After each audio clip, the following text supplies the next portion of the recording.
Wolfenstein 3D was released in 1992. It was made by id Software. It's considered the grandfather of the first-person shooter. Basically, we're taking the origins of Wolfenstein and bringing it into the next gen. So things visually are way more over the top, but we're still dealing with Nazis, zombies, monsters, all that cool stuff that you saw in the original Wolfenstein.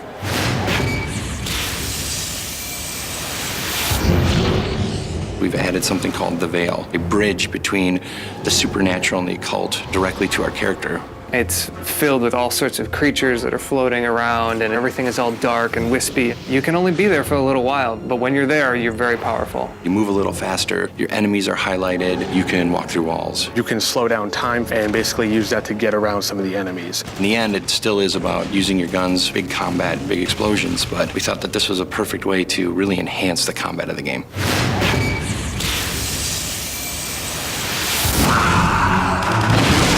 We looked at some of the weapons that were big hits in Wolf 3D and Return to Castle Wolfenstein. We took the flamethrower, put it in our game, and cranked it up another notch. We've also added some other more science fiction weapons that you don't normally see in a World War II game. We have a particle cannon, for example. It can disintegrate enemies and have them scream. It's really one of the most fun weapons to ever play. We've been really conscious here at Raven, looking at the legacy and then trying to continue along those lines and develop the weapons, but to keep that heart and soul that is Wolfenstein.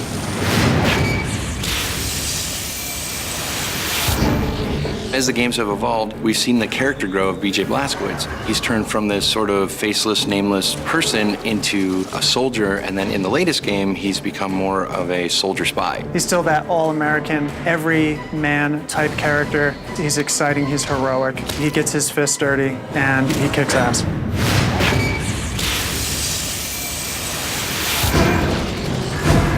This time around, with the Veil, we've been able to introduce a whole brand new type of creatures that only live in this place. The Despoiled is actually one of the human characters that gets changed over time by some unforeseen things that will be divulged later. It makes him a little more powerful and kind of mindless, which is a little scary. We put as much personality on the other characters as we can, and we let BJ just be whoever the player is that's actually driving the game.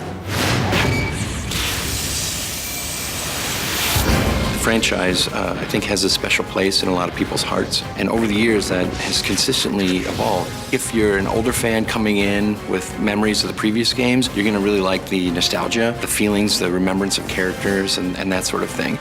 I think as a newer fan, you're going to get introduced to fast action, big combat, really powerful weapons, interesting characters, and things like that. The previous game was 5-6 years ago now. Technology has come a long ways, and we've been able to do things that you could never have done before. There was a lot of expectations for us to continue this license with the power that it deserves and the love that it deserves. So having the opportunity to work on it has just been really awesome.